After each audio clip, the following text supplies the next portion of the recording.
প্রিয় শিক্ষার্থীরা, এখনকার ক্লাসে আমার আলোচনার বিষয় মধ্যযুগ থেকে মনসামঙ্গল কাব্যের কবি বিজয়গুপ্ত এবং তার পদ্মাপুরাণ কাব্যগ্রন্থটি সম্পর্কে বিস্তারিত প্রশ্ন এবং উত্তর।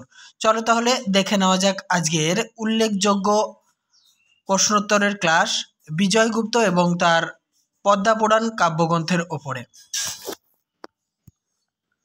কতগুলি তথ্য আগে জানিয়ে নিই। প্রথমে রচিল গীত কানা হরি দত্ত, এই মন্তব্যটি করেছেন বিজয়গুপ্ত। নেক্সট, বিজয়গুপ্তের পদ্মাপুরাণ মুদ্রিত আকারে প্রথম প্রকাশিত হয় 1303 বঙ্গাব্দে। পরের তথ্য, বিজয়গুপ্ত বৈষ্ণব ছিলেন। নেতার সহিত যুক্তি করিল বিষহরি, রাখোয়াল বাড়ি যায় যত রূপ ধরি। আলোচ্য উক্তিটি বিজয়গুপ্তের পদ্মাপুরাণ কাব্যের অন্তর্গত। পরের তথ্য, কান্দে সুন্দরী বেউলা বাসরে করে রোল, লখায়র সন্তাপে বেউলা বালিশে দিল কোল। এটি বিজয়গুপ্তের মনসামঙ্গল কাব্যের পুঁথি থেকে পাওয়া গেছে। নেক্সট, মঙ্গল কাব্যের মঙ্গল শব্দটির অর্থ হল কল্যাণ। মঙ্গল কাব্যের উপাদানগুলি সম্পর্কে আমরা জেনে নেব। মঙ্গল কাব্যের উপাদানগুলি হল বন্দনাখণ্ড, গ্রন্থোৎপত্তির কারণ এবং আত্মবিবরণী, এছাড়া দেবখণ্ড এবং নরখণ্ড। আর কবি বিজয়গুপ্তের পিতার নাম সনাতন এবং মাতার নাম রুক্মিণী। নেক্সট তথ্য, বিজয়গুপ্ত প্রাক চৈতন্য যুগের কবি, অর্থাৎ চৈতন্য পূর্ব যুগের কবি। বিজয়গুপ্ত ও তার কাব্যে সুলতান হুসেন শাহের নাম উল্লেখ করেছেন।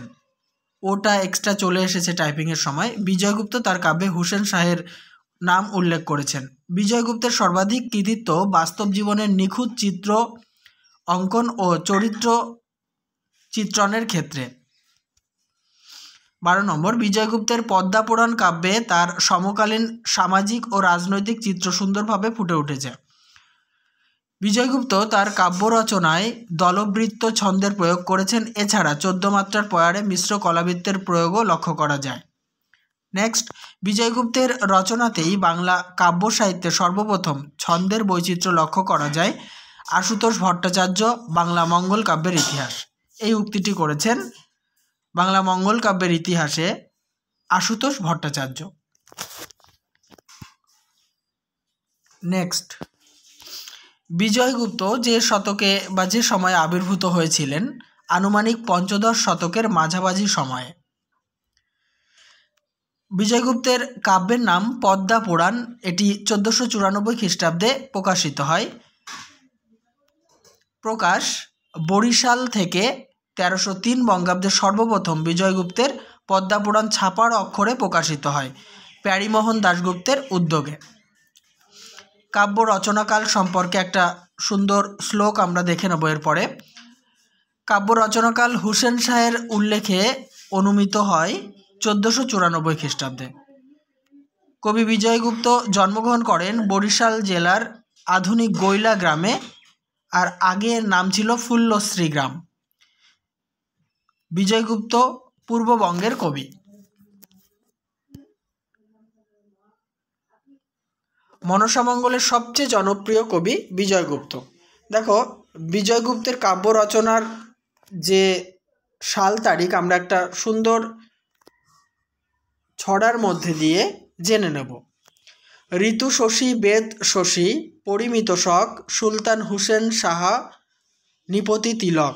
শ্লোকটির প্রথম ছত্রটির সংখ্যা বিচার করলে 1416 শকাব্দে, অর্থাৎ 1416 যুক্ত 78, 1498 খ্রিস্টাব্দে এই কাব্যটি রচিত হয়। এটা আরেকটু আমি তোমাদেরকে বিস্তারিত বলছি। ঋতু শশী বেদ শশী পরিমিত শক, সুলতান হুসেন শাহ নিপতি তিলক। এটা যদি আমরা ডান দিক থেকে গণনা করি তাহলে শশী মানে চাঁদ একটা, বেদ 4টি, চতুর্বেদ, শশী 1, ঋতু 6, অর্থাৎ 1416 শকাব্দ। এই তথ্য অনুযায়ী তার কাব্য রচনার কাল খ্রিস্টাব্দের হিসাবে 1494 খ্রিস্টাব্দ। আরও কয়েকটি তথ্য। বিজয়গুপ্তের পিতা ছিলেন সনাতন আর মাতা ছিলেন রুক্মিণী। বিজয়গুপ্ত বৈদ্য পরিবারে জন্মগ্রহণ করেন। শোনা যায় কবি নিজের গ্রামে মনসা মন্দির এবং মূর্তি প্রতিষ্ঠা করেছিলেন। বিজয়গুপ্তের পদ্মা পুরাণ কাব্যটি জনপ্রিয় হলেও কাব্যগুণের অধিকারী হয়নি। তথাপিও বলা যায় ছন্দ নির্মাণের ক্ষেত্রে বিজয়গুপ্তের প্রশংসা অনস্বীকার্য। তাহলে বন্ধুরা, এই আলোচনার সঙ্গে সঙ্গে মনসামঙ্গলের কবি বিজয়গুপ্ত সংক্রান্ত উল্লেখযোগ্য তথ্যের ক্লাসটি আমি শেষ করছি। অবশ্যই ভিডিওতে লাইক, কমেন্ট এবং শেয়ার করো।